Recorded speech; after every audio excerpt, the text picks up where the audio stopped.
Malam ini mungkin saya mewakili dari tim pengembalaan ingin membagikan mengenai tentang pemuritan. Jadi mungkin kedepannya kalau Bapak Ibu bertanya, saudara-saudara bertanya, kedepannya kita mau berjalan ke arah mana, kita akan membangun satu komunitas. Komunitas bisa berarti mungkin dengan adanya komunitas kayak hari ini mungkin The Gap komunitas, NCM juga komunitas. Tapi kita komsel juga itu adalah komunitas. Tapi yang ingin kita bangun bukan cuma sekedar komunitas, tapi yang ingin kita bangun ke depannya juga adalah pemuritan. Karena kalau kita bayangkan komunitas itu seperti mengumpulkan sekian banyak orang dengan jala yang besar. Membuat orang tertarik, membuat orang bisa mau berkumpul, bersama-sama, berbagi, bersukacita bersama. Tapi ketika kita ingin mengharapkan pertumbuhan dalam kehidupan berjemaat, artinya mau nggak mau kita harus masuk dalam satu tahap pemuritan, di mana satu orang memuridkan mungkin beberapa orang, sampai akhirnya mereka mengenal Kristus dan hidup mereka secara pribadi. Nah, malam ini yang ingin kami bagikan adalah bagaimana mengenai pemuritan. Seperti apakah pemuritan yang diharapkan di dalam kehidupan kita sebagai satu jemaat pada malam hari ini. Saya akan share screen.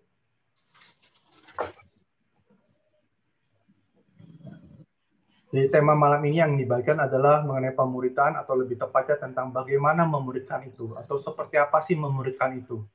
Nah, ini adalah beberapa topik yang di dalamnya akan dibagikan malam ini, yaitu mengenai core value dari JB3 sendiri.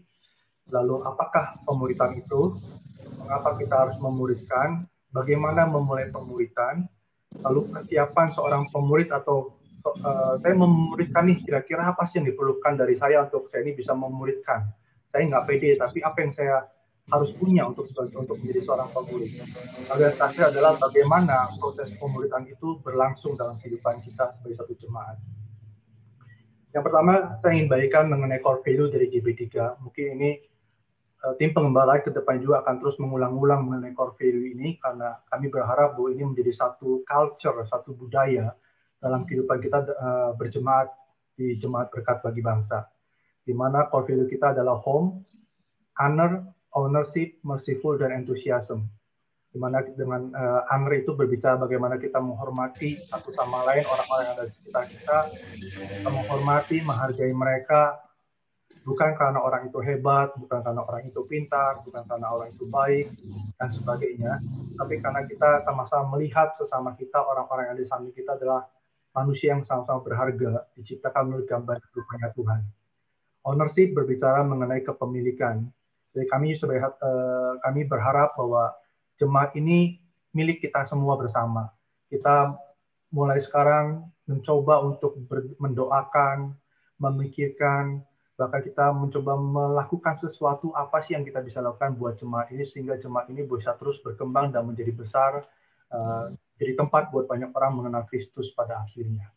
Lalu value yang ketiga adalah merciful. Ini berbicara mengenai lalu ada kasih karunia di tengah-tengah kita satu sama lain.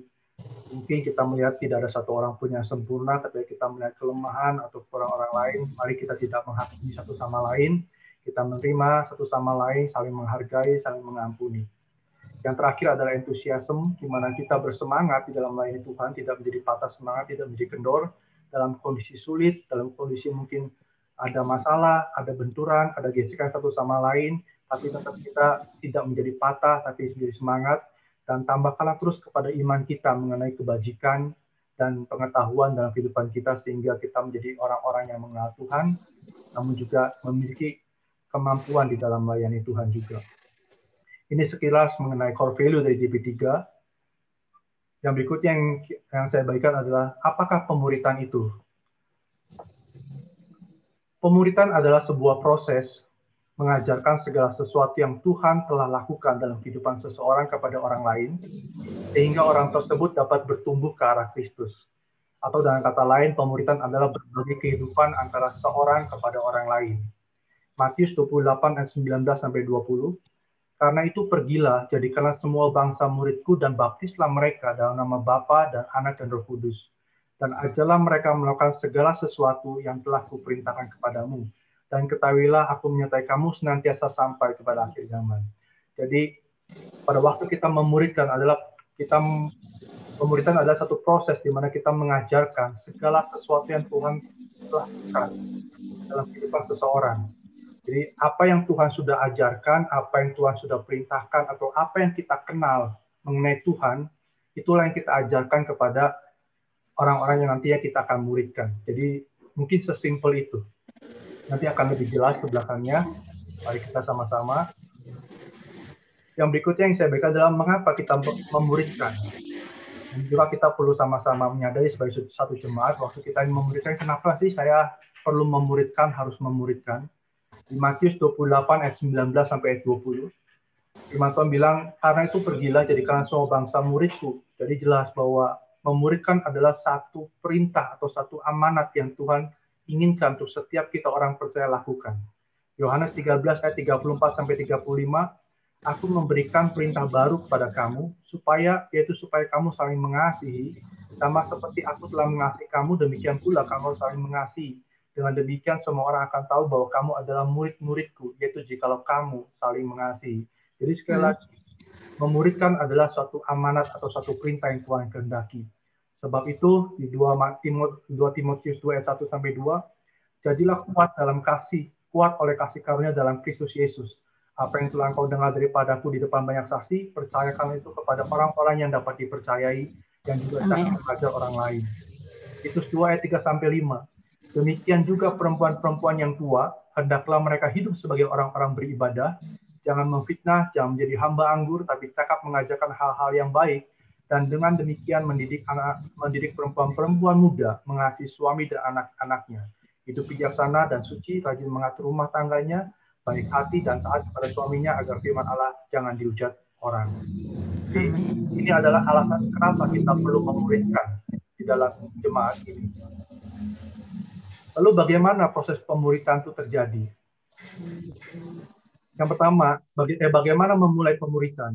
Pada waktu kita ingin memulai pemuritan dan kehidupan kita, hal yang pertama kali perlu kita lakukan sebagai orang percaya, doa dan bertanya kepada Tuhan mengenai seseorang yang akan Anda muridkan atau yang akan memuridkan Anda. Jadi waktu Bapak Ibu Saudara ingin memuridkan atau pengen mencari, saya pengen dimuridin sama siapa ya?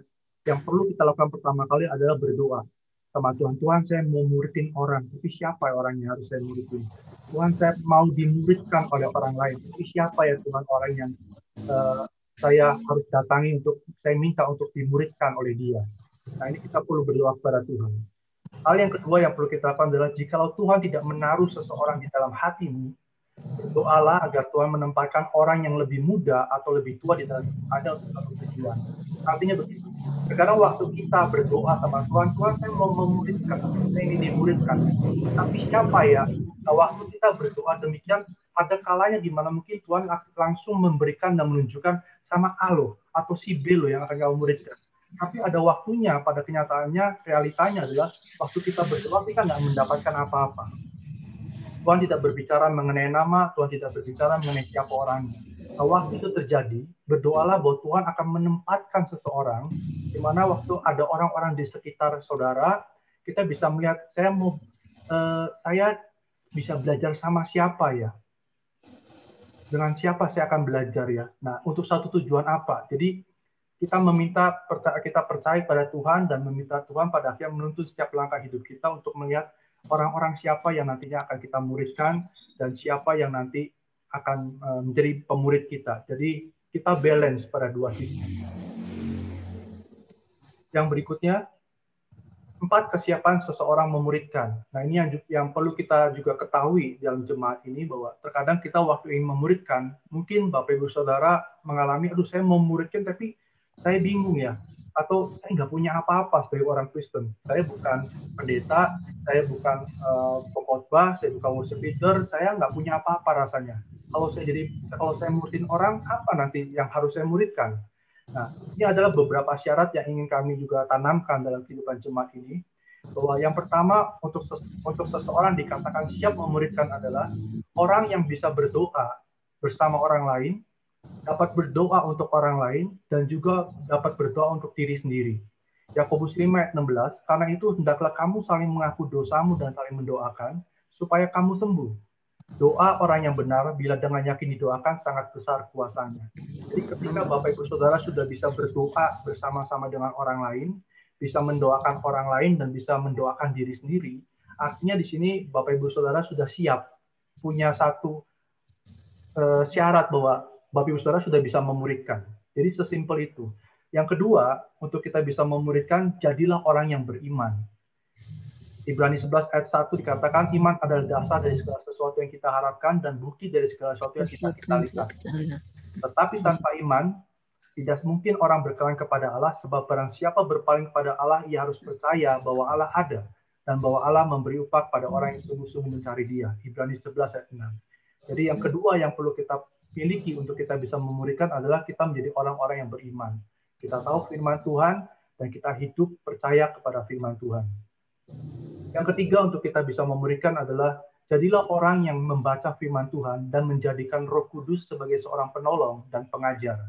Yohanes 14 ayat 16 sampai 17. Aku akan minta kepada Bapa dan Ia akan memberikan kepadamu seorang penolong yang lain, supaya Ia menyertai kamu selama-lamanya, yaitu Roh kebenaran. Dunia tidak dapat menerima Dia, sebab dunia tidak dapat melihat Dia dan tidak mengenal Dia. Tetapi kamu mengenal Dia, sebab Ia menyertai kamu dan akan diam di dalam kamu. Yang ketiga yang perlu kita miliki adalah kita bisa membaca firman Tuhan dalam kehidupan kita sehari-hari.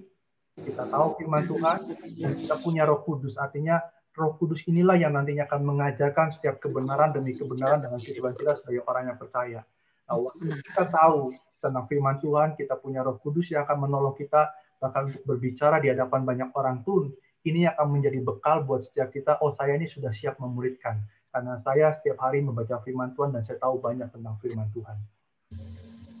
Yang keempat adalah ini yang cukup penting pada waktu kita memuridkan orang, yaitu dapat menjadi seorang pendengar yang baik.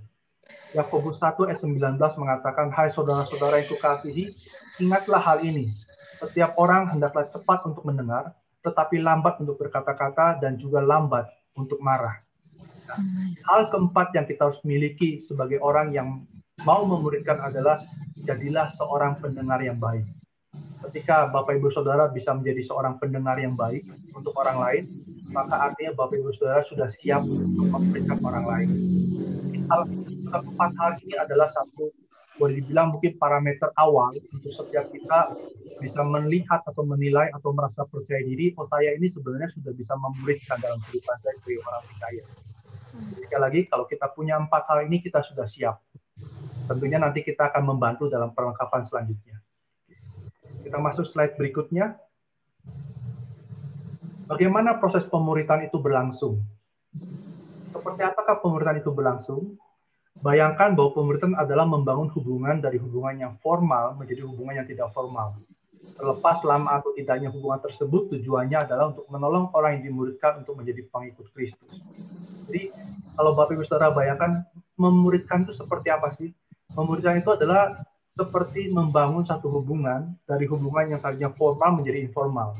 Yang tadinya mungkin kalau ketemu mau ngomong agak kaku, agak sungkan, mau ngomong kayaknya nggak enak gitu, harus jaga-jaga, takut tersinggung, takut ngerempet dan sebagainya, kaku. Nah ini hubungannya masih formal. Nah pemuridan adalah merubah hubungan yang formal ini menjadi satu hubungan yang tidak formal. Memang dalam prosesnya bisa ada yang lama, ada yang sebentar, ada yang cepat, dan juga ada yang lama. Tapi nggak masalah, setiap orang berbeda-beda. Tapi intinya pemuridan adalah bagaimana kita membagi hidup kita kepada orang lain, sampai orang itu mengenal Kristus dalam hidup mereka. Jadi poinnya itu. Firman Tuhan mengatakan, ajarkanlah segala sesuatu yang kuperintahkan kepadamu. Artinya kalau saudara punya 5 firman dalam hidup saudara, maka yang saudara bisa lakukan adalah ajarkanlah ke-5 firman itu kepada orang yang kita muridkan. Kalau kita punya 15, punya 20, maka ajarkanlah semuanya itu kepada setiap mereka. Itulah memuridkan. Jadi Tuhan hanya meminta apa yang kita punya, apa yang diperintahkan Tuhan dalam hidup kita, ajarkanlah semuanya kepada mereka.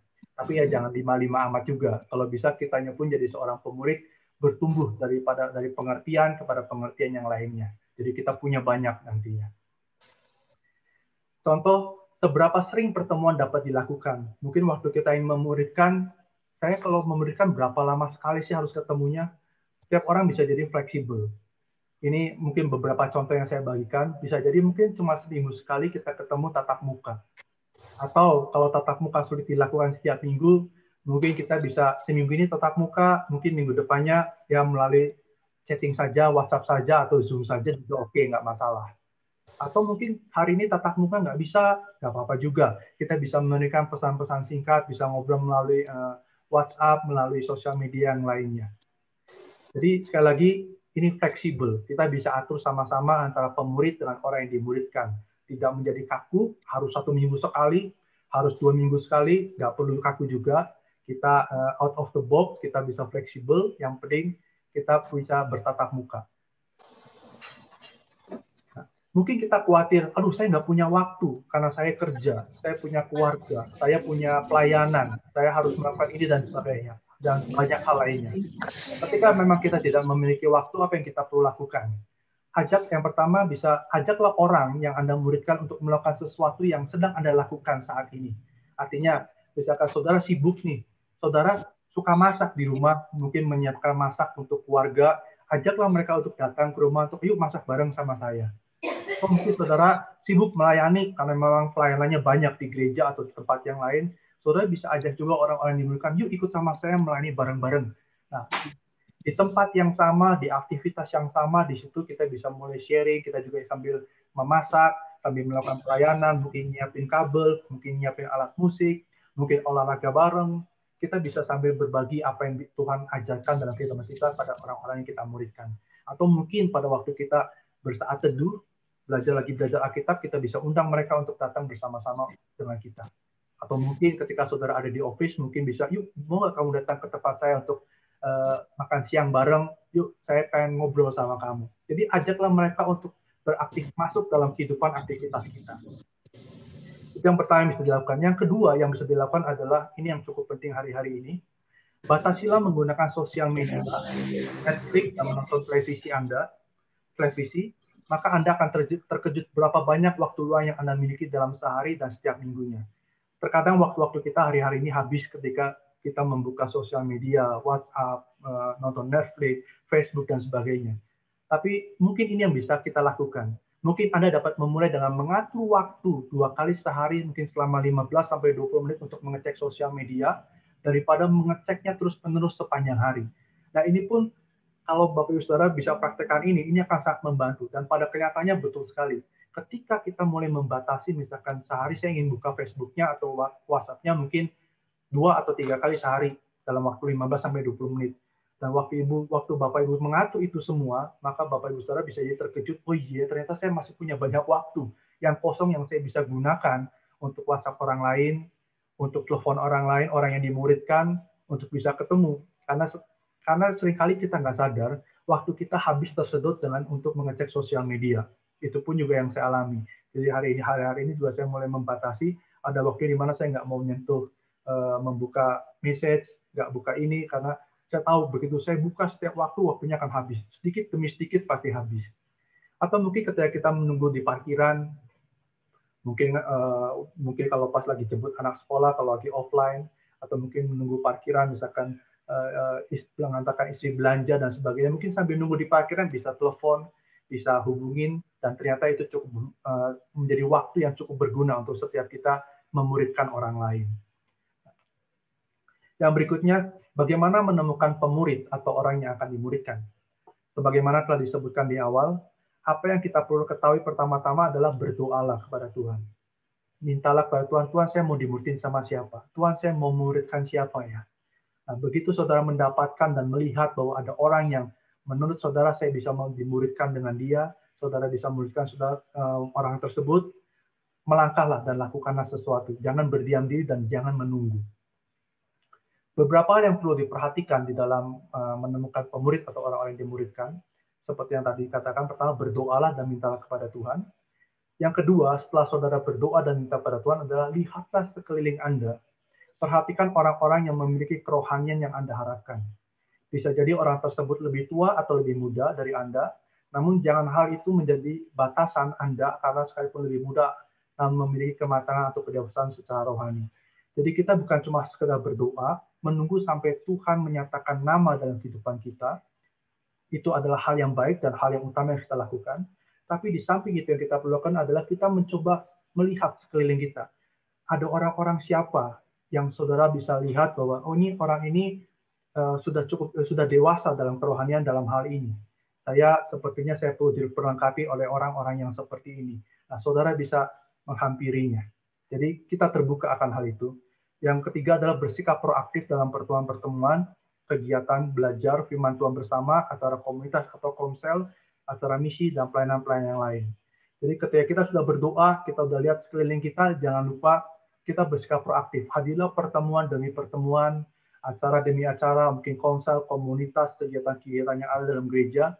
Karena dengan kita bersikap begini, kita mulai bisa melihat dunia, artinya orang-orang yang ada di sekitar kita, oh ternyata si ini yang Tuhan ingin tunjukkan dalam hidup saya. Oh, ada orang ini yang butuh dimuridkan dalam kehidupan saya. Jadi perlu buat setiap kita, bukan cuma berdoa, tapi kita keluar juga.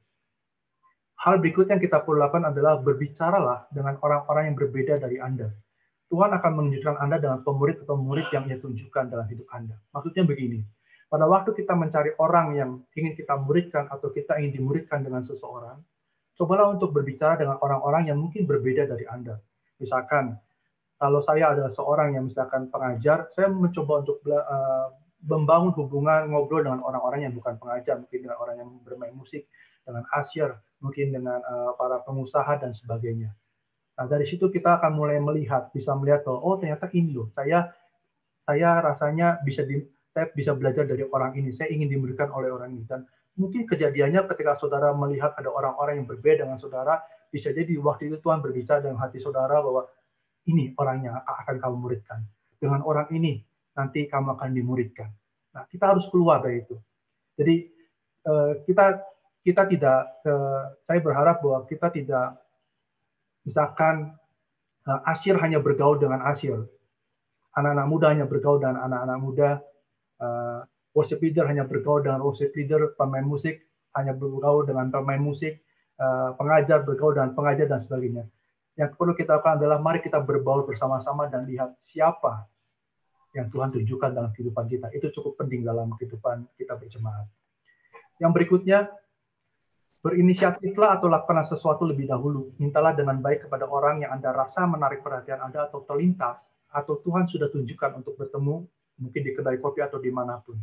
Jadi ketika saudara sudah mendapatkan, oh orang ini nih yang saya ingin muridkan, oh orang ini saya ingin dimuridkan sama orang ini. Yang saudara harus lakukan adalah, mari berinisiatiflah, lakukanlah sesuatu, dan mintalah ketemu. Berikutnya, tidak ada komitmen dalam pertemuan pertama tersebut. Jika tidak ada chemistry atau Anda merasa tidak cocok, itu adalah hal yang bisa terjadi. Melangkahlah dan coba lakukanlah dan izinkan Tuhan bekerja. Artinya ketika saudara sudah mendapat sesuatu, dan saudara mencoba ketemu, dan waktu ketemu sekali, mungkin 2 kali, 3 kali, tiba-tiba saudara merasakan, oh ternyata kayaknya bukan orang ini yang Tuhan maksudkan untuk saya muridkan, atau dengan orang ini saya dimuridkan. Nah, di sini kita harus punya satu sikap feel free, artinya bebas. Artinya jangan merasa bersalah kalau sampai pada akhirnya kita bilang, aduh sorry ya, saya sepertinya belum bisa memuridkan kamu, atau sepertinya saya belum pengen dimuridin sama kamu. Ininya jangan jadi satu hambatan, biarkan ini menjadi kita apa adanya, kita berbicara terbuka apa adanya. Saya ingat pertama kali waktu saya di Bandung Pusat, di JB3, waktu itu saya ketemu sama Pak Gerit. Saya bilang sama Pak Gerit, saya ketemu sama Pak Gerit, saya bilang, Pak Gerit, boleh nggak saya dimuridin sama Pak Gerit? Pak Gerit lagi itu, waktu dengar begitu, Pak Gerit diam, dan akhirnya Pak Gerit bilang, well, gimana kalau kita coba lihat dulu selama 3 bulan. Setelah 3 bulan, baru kita akan putuskan apakah nanti akan lanjut, apa tidak lanjut. Waktu saya menjalani pemuridan dengan Pak Gerit, saya juga sambil deg-degan. Jangan-jangan setelah 3 bulan nanti saya akan ditolak juga.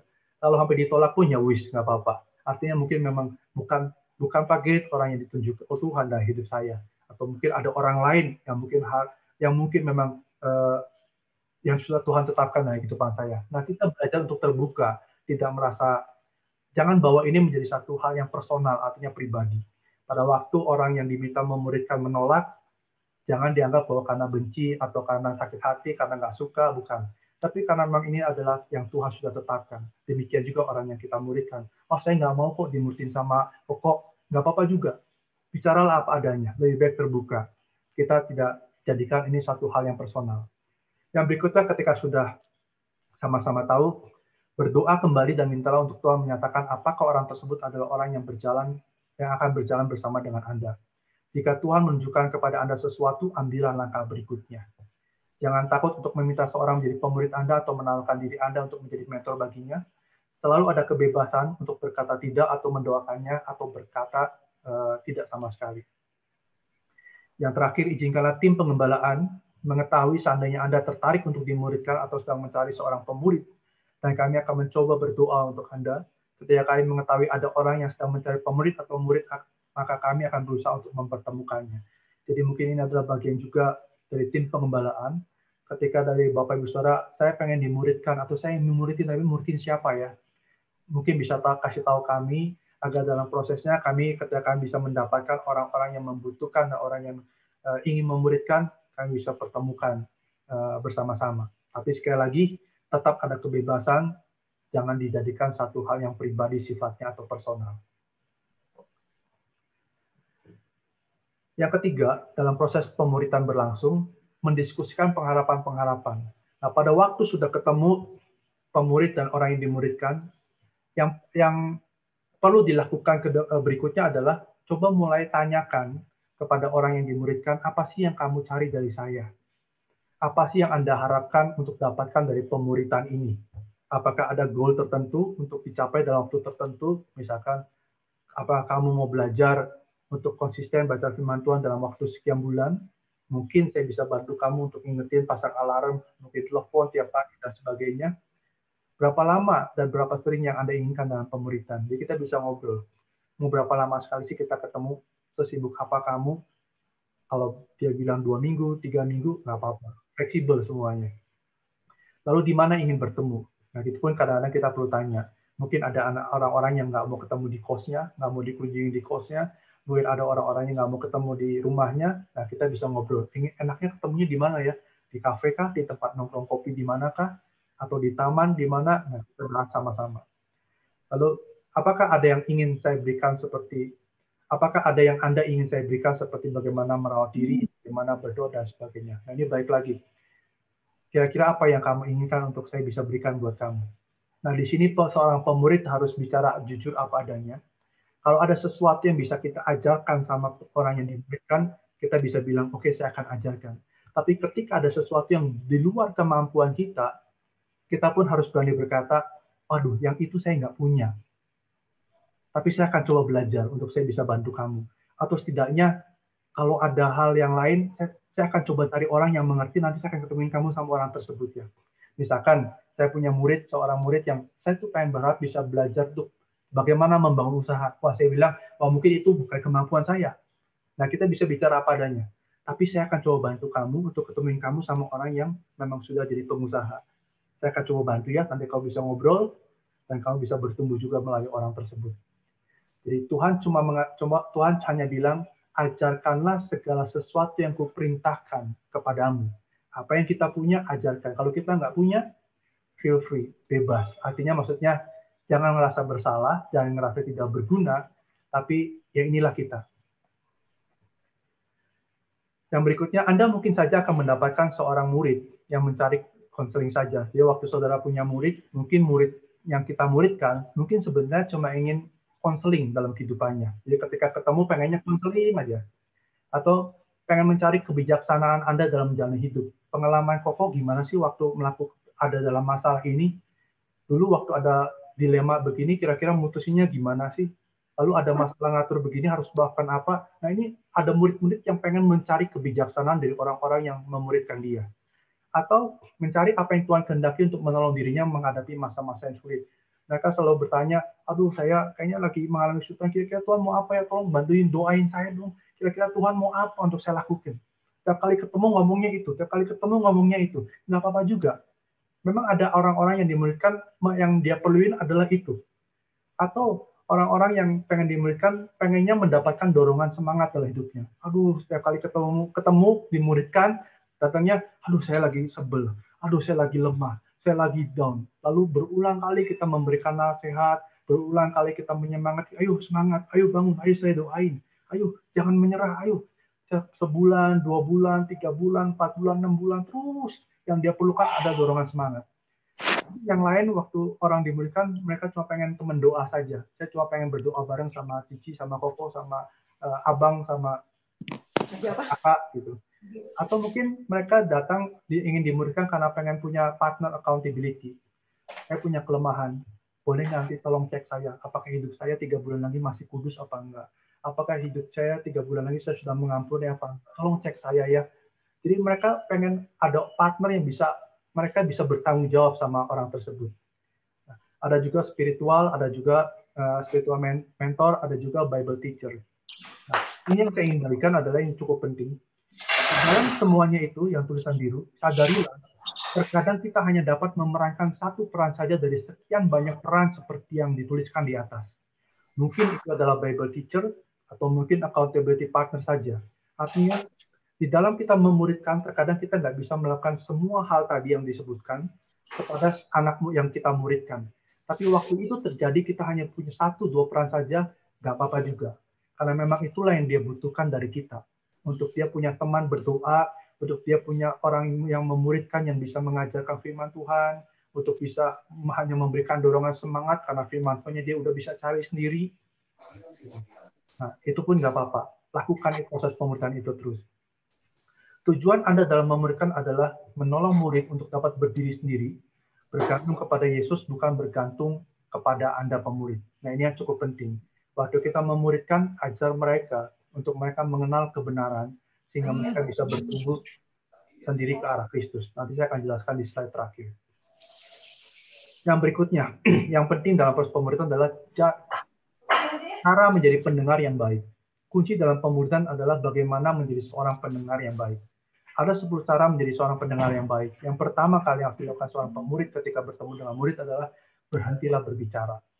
Artinya bersihkanlah, jangan terlalu banyak ngomong dulu, tapi izinkan orang-orang yang kita muridkan cerita apa yang dia alami, apa yang dia sedang hadapi, pergumulan dia, perasaan dia, keluarga dia, kuliah dia, tempat pekerjaan, dan sebagainya. Yang kedua, bersikaplah baik sebagaimana seharusnya, seperti kontak mata, memberikan perhatian, sabar, dan tidak emosional. Ketika orang yang kita muridkan sedang lagi menceritakan sesuatu, jangan kita jadi orang pemurid yang sambil megang handphone gitu, dikit-dikit ngecek handphone, ininya tinggalin dulu. Kita bersikaplah baik dengan memperhatikan mereka berbicara. Ketiga, perhatikan poin-poin utama yang mereka sedang sampaikan, lalu berkonsentrasilah. Yang kelima, berpikirlah terbuka. Ketika anak-anak murid kita menceritakan mungkin masalahnya, kita harus berpikir terbuka. Jangan cepat-cepat untuk, wah kamu salah. Kamu harusnya melakukan A, B, C, dan D. Nah, ini stop dulu. Berhentilah berbicara, tapi dengarkanlah mereka. Bahkan bila perlu, tanyakanlah.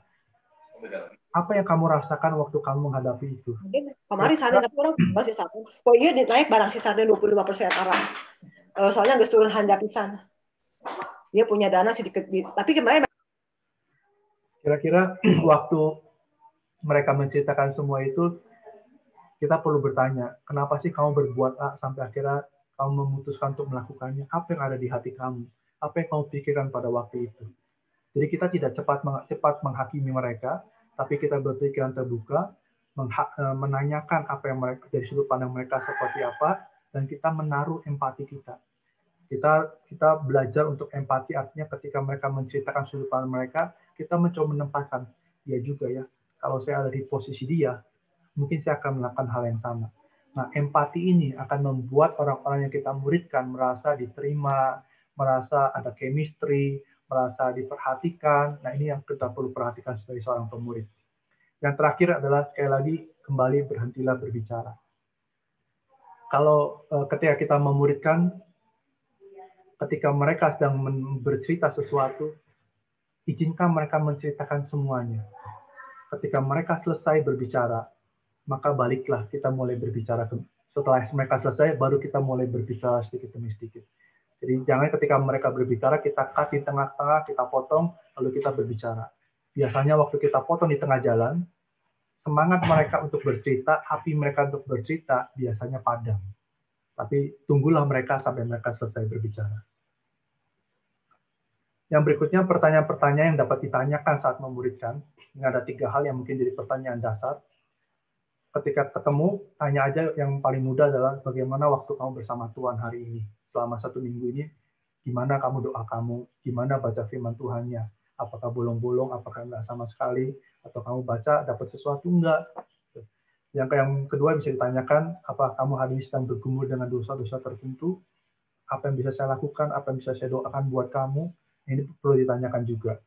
Yang ketiga, tanyakan pada orang-orang yang kita muridkan, apa ada orang nggak yang ingin kamu muridkan, apa yang ingin kamu jangkau. Kira-kira apa yang bisa saya bantu untuk saya bisa memperlengkapi kamu lebih lanjut ke depannya. Nah, ini 3 hal dasar yang kita bisa tanyakan dengan mudah kepada mereka. Nanti saya akan sertakan juga beberapa pertanyaan yang lainnya yang akan menjadi panduan. Nah, tahap yang keenam, ini yang disebut tahap lanjutan. Jadi waktu kita memuridkan membagikan apa yang ada pada kita, artinya apa yang kita kenal mengenai kebenaran. Kalau kita punya 10, 20 firman Tuhan, ajarkanlah semuanya kepada orang-orang yang kita muridkan. Tapi kita sebagai seorang pemurid harus belajar lebih lanjut. Ini yang disebut dengan tahap lanjutan. Jika Anda ingin mengajak orang yang Anda muridkan bertumbuh, maka Anda perlu mendorong atau memberikan semangat pada mereka untuk belajar lebih lanjut mengenai banyak hal. Nah, disinilah peranannya tim pengembalaan di kedepannya. Mungkin bersama dengan mungkin nanti Ko Yosef akan lebih banyak berbicara juga, Ko Ian juga tentang pengajaran-pengajaran di dalam gereja ini yang ingin kita belajar sama-sama sebagai satu jemaat. Nanti ada DDYT atau sekarang ada being, having, dan doing. Lalu ada bicara mengenai core value, nanti mungkin ada bicara mengenai identitas kita, mungkin nanti akan berbicara mengenai bagaimana mengenal Tuhan dengan benar, memandang Tuhan dengan benar, bagaimana memandang manusia dengan benar di hadapan Tuhan. Nah, nanti hal-hal ini kita akan memperlengkapi setiap orang-orang yang akan memuridkan, dan kedepannya mungkin akan ada kelas-kelas Zoom seperti hari ini. Nanti kita akan broadcast kembali kapan waktunya, dan berharap waktu Bapak Ibu Saudara datang bersama-sama, Bapak Ibu Saudara bisa akhirnya punya banyak modal untuk memuridkan. Yang tadinya punya 20 firman, tapi dengan kita belajar sama-sama sebagai satu jemaat, kita punya 50 firman yang sama. Dan kita bisa ajarkan semuanya kepada murid-murid kita. Ayo, waktu kita memuridkan, jangan berhenti untuk belajar. Tambahkanlah kepada iman percaya kita, kebajikan, dan juga pengetahuan. Jangan berhenti sebagai seorang pemurid, walaupun mungkin Tuhan bilang, ajarkanlah segala sesuatunya, kita cuma bisa kita bilang, kan saya udah mengajarkan segala sesuatunya. Iya betul. Tapi kita harus belajar lebih lagi.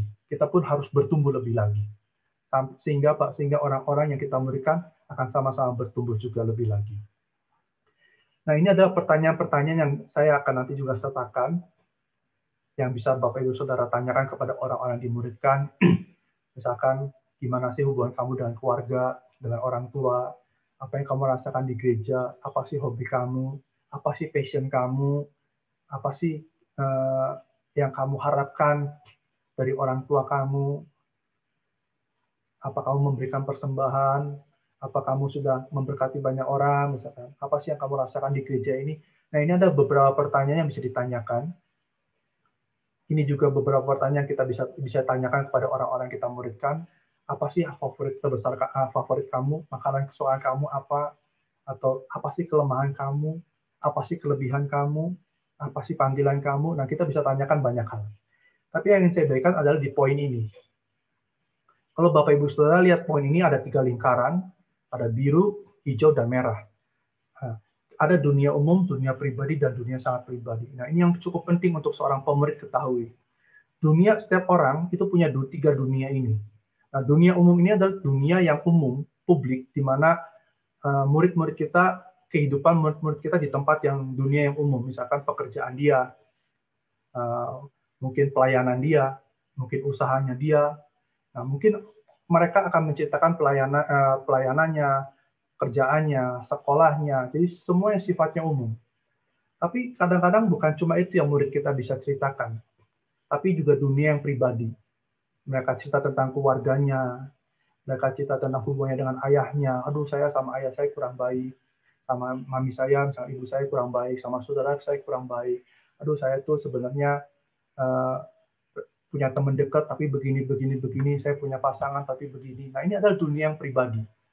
Nah, dunia itu baik ketika murid-murid kita bisa tanya dalam hal dunia, dalam perkara umum dan pribadi, itu baik ketika mereka bisa menceritakan itu.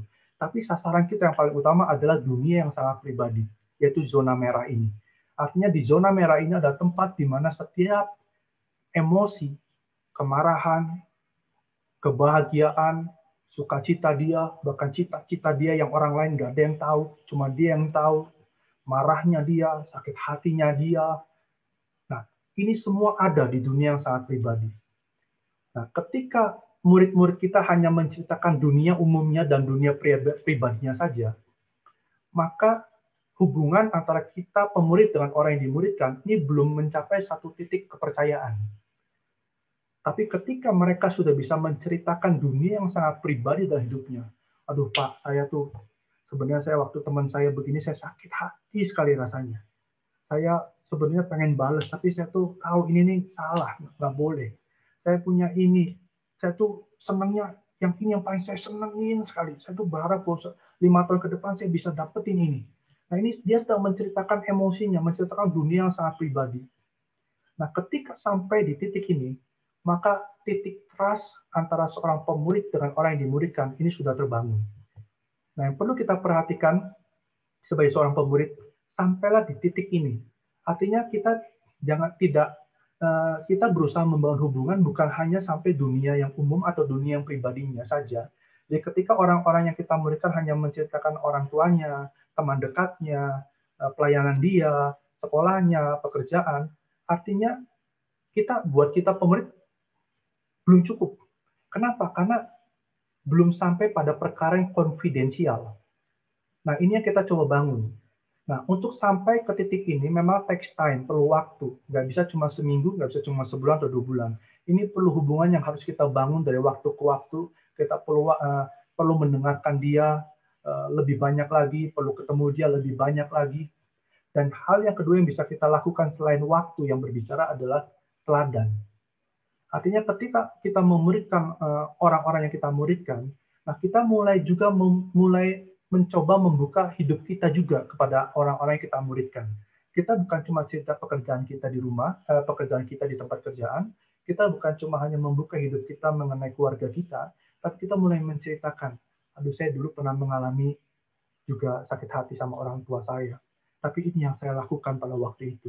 Nah, waktu teladan itu kita mulai ungkapkan, kita ceritakan satu demi satu. Nanti orang-orang yang kita muridkan, mereka akan melihat teladan kita. Oh, pemurid saya begitu lugas, begitu ringan, begitu enak menceritakan hidupnya. Kalau dia sudah mempercayakan itu sama saya, maka saya juga ingin bisa mempercayakan hidup saya sama dia. Nah, waktu itu terjadi, maka trust itu akan mulai terbangun. Jadi sasarannya sampai di zona merah. Yang berikutnya ada yang terakhir, tanda dari satu hubungan yang baik dalam pemuridan adalah adanya trust, yaitu tadi, di zona merah. Yang kedua, dapat mengungkapkan hal-hal yang konfidensial, yang pribadi. Itu pun ada di zona merah. Jadi waktu saudara ingin melihat pemuridan saya cukup baik nggak dengan orang yang dimuridkan, lihat saja bahwa apakah ada trust yang terbangun apa tidak. Ketika trust-nya belum terbangun, maka kita harus perlu usaha lebih lanjut untuk bisa membangun itu dalam kehidupan orang-orang yang kita muridkan. Dan yang sangat penting dalam pemuridan adalah miliki Kristus dalam hubungan tersebut. Artinya begini, waktu kita ingin memuridkan, waktu kita memuridkan orang-orang, jangan jadikan mereka menjadi serupa seperti kita. Tapi jadikan mereka serupa dan segambar dengan Kristus. Jadi ketika ada orang-orang yang dimuridkan dan bilang, wah, menurut si Koko ini, saya harusnya ngambil ini. Menurut Abang, saya harusnya memutuskan ini pada waktu saya mengalami ini. Nah, waktu itu terjadi, kita jangan cepat puas. Tujuan kita memuridkan bukan untuk agar mereka melakukan atau meniru apa yang kita sedang lakukan. Tapi jadikan mereka murid Kristus sampai mereka bisa melihat Kristus dalam hidup mereka. Sampai mereka bisa bilang, ketika mereka ada masalah atau harus memutuskan sesuatu, wah, saya udah doa, dan ini yang saya dapatkan dari Tuhan. Saya rasa ini yang benar, yang saya sudah dapatkan, dan saya mau melakukan ini. Jadi sekali lagi, mari ketika kita memuridkan, jangan jadikan mereka serupa dan segambar dengan kita. Tapi jadikanlah mereka serupa dan segambar dengan Kristus. hidup di dalam nilai-nilai kebenaran mereka sendiri. Terima kasih. Mungkin itu yang saya bisa bagikan pada malam ini. Mudah-mudahan ini menjadi bekal buat setiap kita di dalam memuridkan ke depannya.